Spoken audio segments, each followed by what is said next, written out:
Dear gamers, tomorrow, after a 7-year dev cycle, Cyberpunk 2077 launches on all consoles, and it works really well on all of them. We are delighted with how the game runs at PS4 and Xbox One, and we were surprised to see that it performs outstandingly. But yes, we didn't give copies on those platforms to game journalists, and we forced them to only upload official gameplay. But that isn't a sketchy thing to do. The game works perfectly, trust us, just don't worry about anything. Just you wait until tomorrow. Cyberpunk 2077 is the messiest launch I've ever experienced in my brief history in this world. Never had I seen Sony and Microsoft refusing to sell a game due to its broken state and offering refunds to anyone who had purchased it. It was wild to be around the internet on December 2020. The game had probably one of the biggest hype trains in the recent years, and CD Projekt Red was one of the most prestigious companies after their incredible success with The Witcher 3. Everything seemed to point towards a single conclusion. Cyberpunk 2077 would be the biggest launch in 2020 and it would catapult CDPR into the big leagues. And then it launched. A broken mess, unplayable, core systems missing, unfulfilled promises. The list goes on and on. Upper management panicked, and the following days after launch, there were Logan Paul style apology videos issued, alongside with formal letters that just basically said, "Oops, we're sorry, we will do our best to try to fix it, maybe." And then, 4 years later, after countless patches, Phantom Liberty was released, and with it, a bold statement. The game is fixed. So with that, only one question can be made about Cyberpunk 2077, and that question is it worth it now? Well, I played 100 hours of this game just to tell you about it. So hear me out, grab a snack, lean back on your chair, and perhaps make yourself a cocktail. I decided to start a new game and have a fresh mindset, because last time I played Cyberpunk 2077 was almost 4 years ago, and then it ran for 30 minutes or so before crashing. So let's hop in, pick up the Street Kid intro because it's the canon and correct one, and design real quick female V, the superior V. Valerie, I love ya. Right in, let me tell you something real quick. This game looks absolutely stunning on PC. It is filled to the brim with NPCs and the city now feels alive, even though I hadn't set the crowd dance to the maximum. I met some of the regular folks like Jackie, Padre, Kirk, aka the best fixer in town, and we quickly set up for the heist at Konpeki Plaza. This works really well to establish what the plot will run on, and introduces almost every single core mechanic the game has to offer, and right off the bat, I have some annotations respect the 2020 version of the game.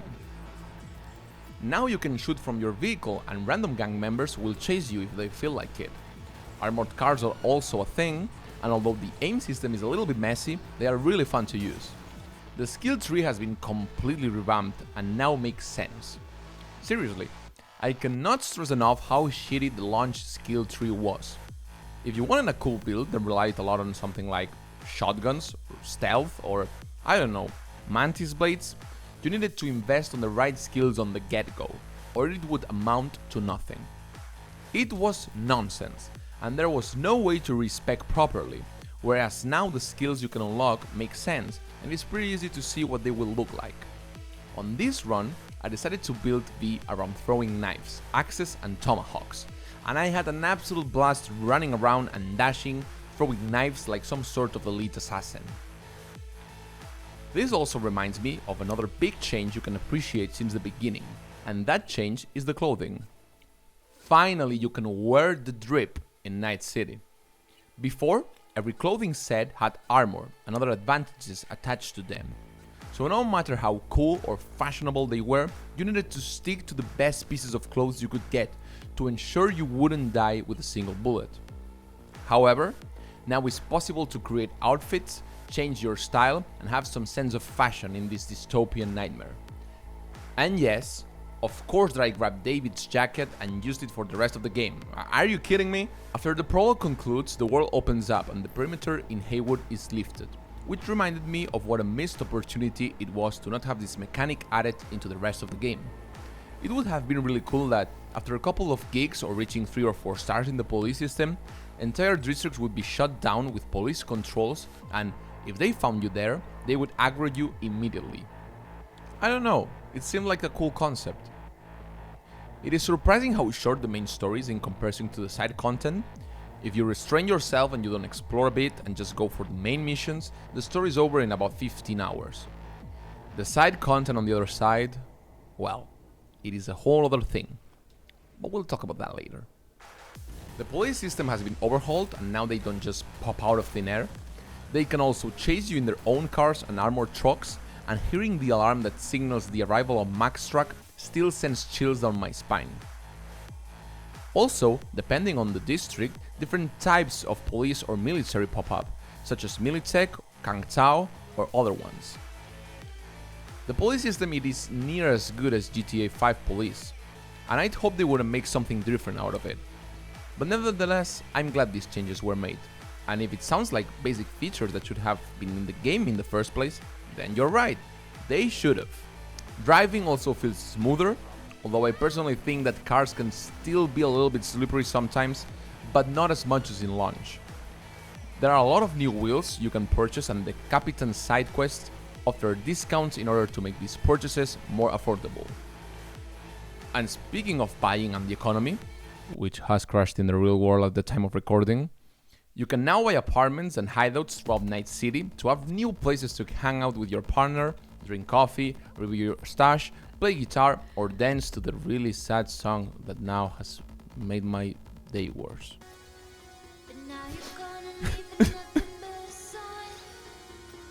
Anyways, back in the day it was really painful to get some money in Night City, but now those eddies are flowing non-stop, and the rewards for closing gigs, side biz, and especially police calls can make you real rich real quick. And you will need to get rich, because another main mechanic completely revamped are cybernetics, cyberware, and cyberpsychosis, that now come with a meter attached that indicates how much chrome you can take before you go bananas. Although Mantis blades, gorilla arms, and other stuff was already in the game, I think that cyberware now really pops off and makes V become a monster and legend of Night City. Sandevistans are awesome to use with my throwable knives build, and everybody knows that bullet time is something really fun to have in a game. The only thing I regret about the revamp of the economy is that vendors feel underutilized. Food has no impact on the game whatsoever, or it barely has some. Some people in the market just sell junk that is more expensive to buy than sell, and overall, I feel they are just there to fill up space. If there were animations and you could really eat or drink in a stand in the middle of Japantown's busiest market, then it would be really cool. Or you could even have some shady black market vendors that you could do some contraband and police could stop you to do a quick scan. I don't know, it feels like it's a section of the game that still feels rushed and incomplete to this day. But this also links with the amount of drops you get from enemies, which is not a bad thing to have, but makes completely redundant the arm vendors. I am not sure of how this problem could be fixed, but perhaps stores like the Second Amendment could sell the weapons unavailable to be any other way. Because now enemies just dropped shotguns, snipers, armored rifles, pistols, and everything you need for free. And speaking of weapons, now that I'm using them at 60 FPS, they feel really good to use. I love iconic weapons and how they have special effects added to the gameplay, but the biggest change for me is that throwable weapons now have a recovery time and you don't have to pick them up. This was the worst in the pandemic days, because if you threw a knife and couldn't recover it, then you lost it forever, basically making the throwing knives build pointless. A headshot now feels more powerful, and overall the combat mechanics have been transformed into something more accessible, yet at the same time more nuanced and complex if you set yourself to reach those insane critical numbers. I still believe that the game rewards you if you make your build around stealth, and I am glad to report that precisely stealth has been improved significantly. Enemies don't notice you through walls or because yes anymore. There is a searching stance between undetected and detected, and now if someone detects you, but you take them out fast enough, they won't alert the rest of the gang.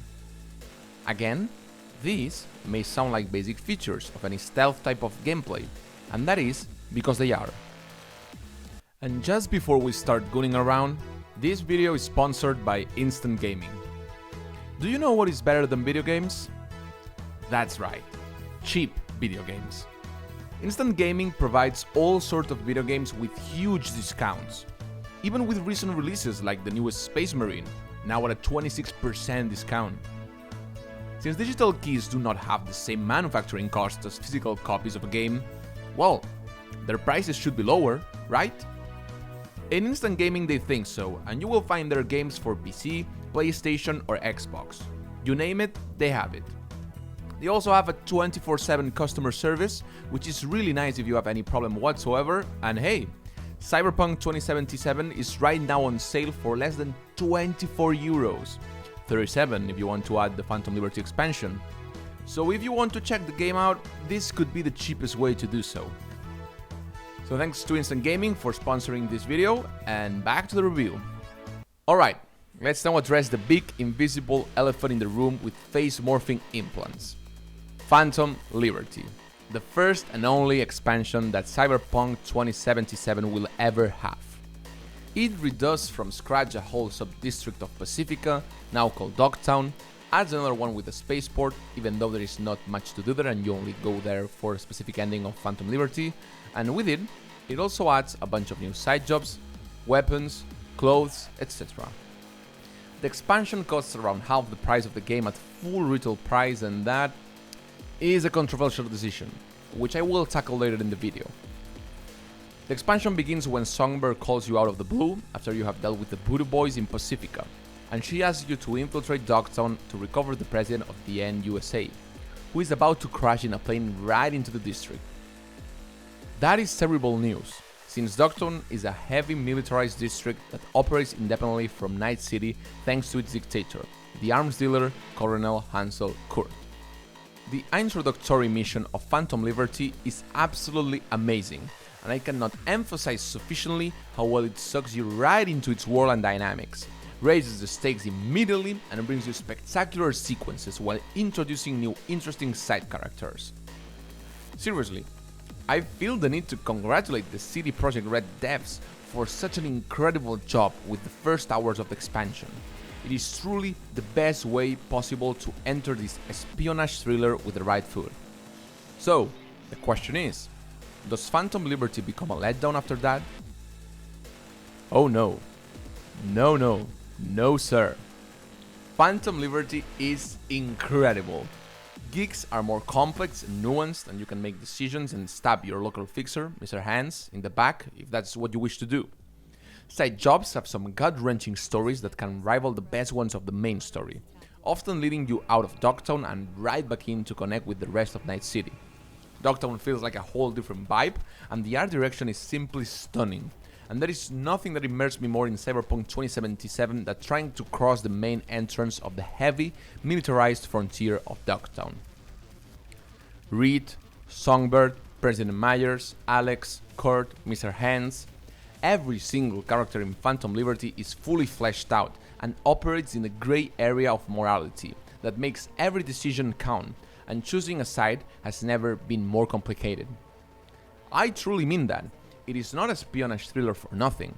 The expansion is full of difficult moments in which you will have to second guess yourself. Phantom Liberty also manages to link itself to the main story in a way that it feels very connected to it, and it does make sense why a dying V would pursue these political intrigues in the most dangerous district in Night City. Apart from that, there is much to do in Dogtown besides gigs and side jobs. You can now also steal cars for El Capitan, fight criminal mini-bosses, upgrade the relic tree which adds new abilities for V. The possibilities are endless.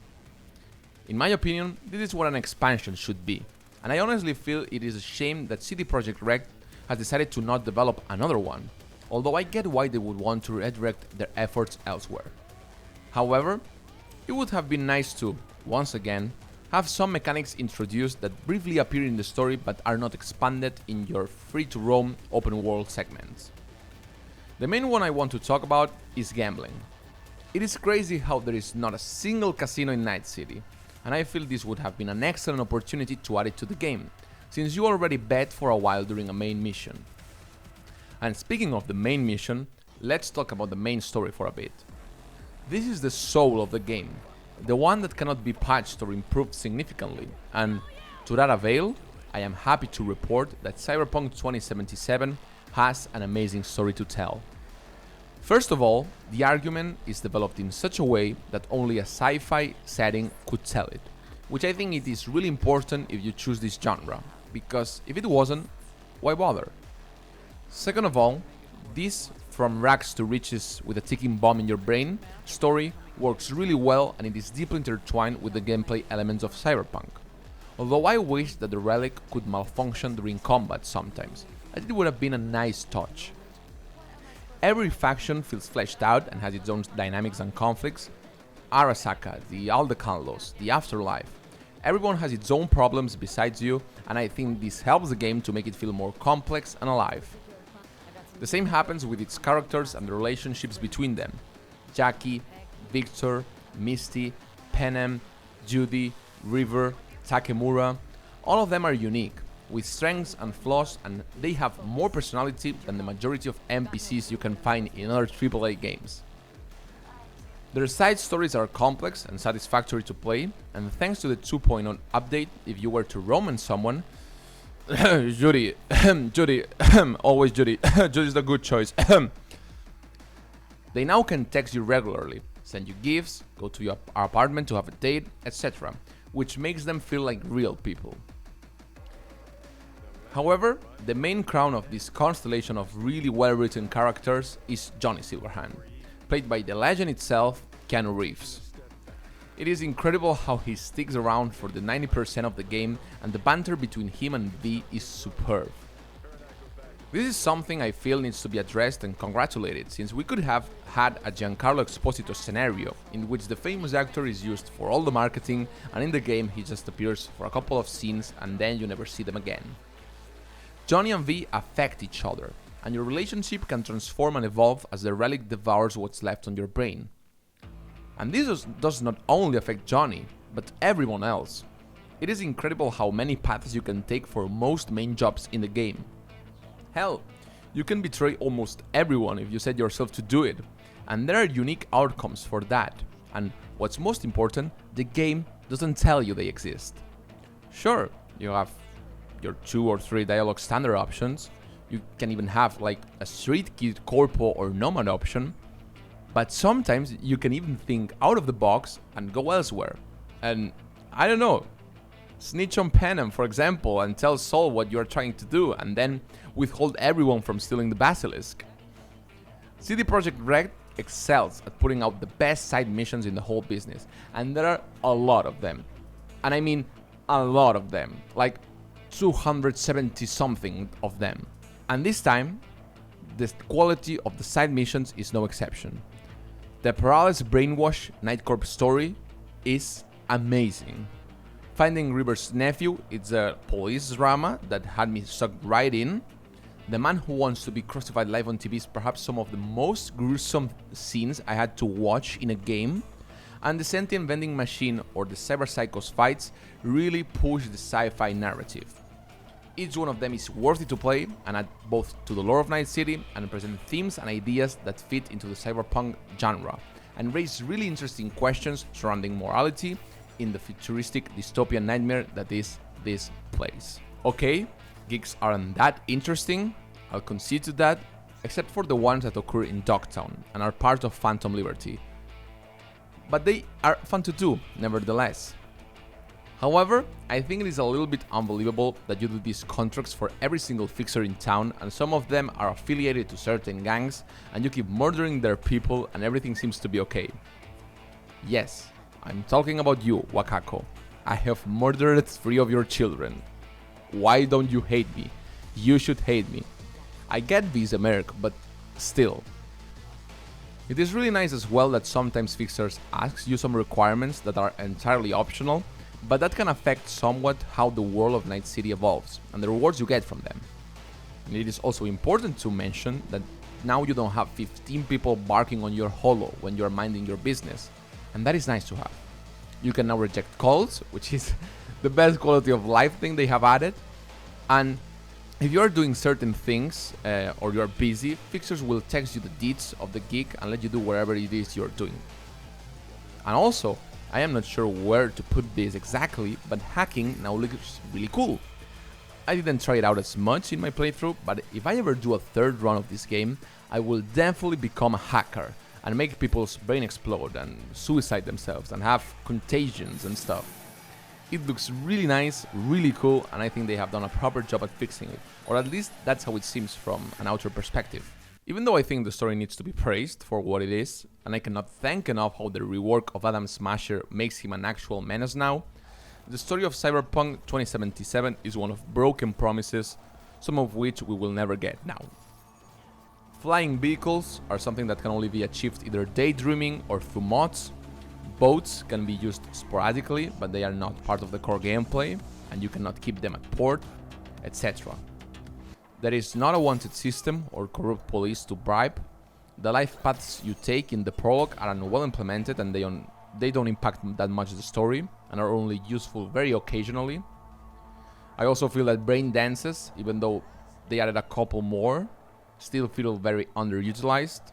The trauma team doesn't appear that often and has no involvement whatsoever in mass shootings, outside of a couple of scripts in certain places. Vehicle customization is only possible in the rifle vehicles, which feels cheap, even though it is a really cool thing to do. The NPC's AI is not that complex as they said it would be, and they still get frightened and empty a market within seconds, and the list just goes on and on. There's a lot of broken promises, and we shouldn't forget that. Also, another thing that grinds my gears is perhaps more subtle and maybe being a little bit nitpicky, but I think there is a conflict of ideas with the setting of the game. I'll set it right out. I hate every single fake advertisement in Night City. There it is. I said it. It almost seems as if CD Projekt Red tried to copy GTA 5 and make parody clown-ass shops, ads, etc. But there is a reason why it works in GTA. That saga has always been about satire too much on the nose about American society, whereas Cyberpunk 2077 is trying to tell a serious story, filled with dramatic moments and tragic characters. So it feels very conflicting to end up a side quest with a gut-wrenching conclusion and see a beard with a giant ass on the face of a fat old gonk. There can be moments for comedy, and Flaming Crotchman is an absolutely really funny side quest to do, but for me, this is the thing that takes me out of the experience.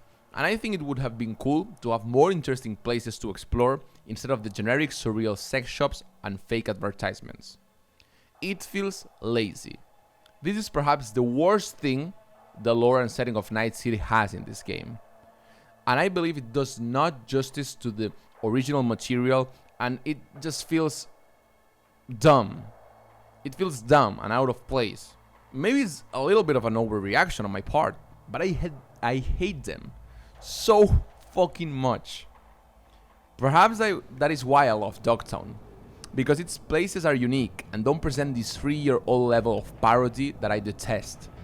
There is an abandoned zoo, a hotel crumbling full of debris, basketball courts, an all-span wellness place that has been reconverted to a fortress, a stadium, places that could be interesting to explore. So, what do we make about all of this? Well, I am not afraid to say that Cyberpunk 2077 is now a phenomenal game to play, and its expansion does it even better. But with these videos, it is never a mere review of the game at hand, but rather an analysis of the full context of the game. In this case, Cyberpunk's journey is a tale of corporate greed, manipulation, lies to the media, to the public, work exploitation, crunch, and a mild attempt at redemption, which I utterly feel is undeserved, and not comparable to a game like No Man's Sky.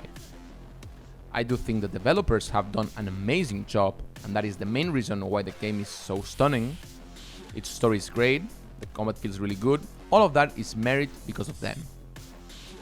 But at the end of the day, upper management and executives forced the launch of a half-baked game, and we could only wonder what we would have gotten if given proper time to develop and polish Cyberpunk 2077. On top of that, a game that has had the sketchiest launch in modern video games history cannot look at me with a straight face and ask me to pay for an expansion such as Phantom Liberty. In any other scenario, I would say the expansion is worth its money, but after giving us players basic features 2 years after launch, they expected us to pay even more to play a game that should have been launched with most of these features already.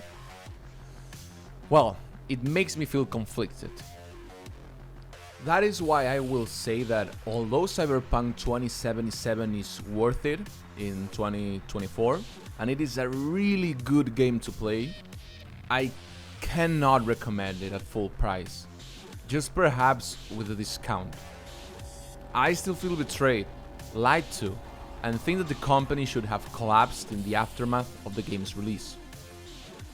So if you want to play it, and you definitely should because it's a great experience, think about ways you can get it out of the box, and try to get it at a really low price. But that being said, Cyberpunk 2 will be the best video game ever. It will change history. CD Projekt Red, you did it again, you bastards. Oh my god, I can't wait to play Cyberpunk 2, baby. It's going to be incredible.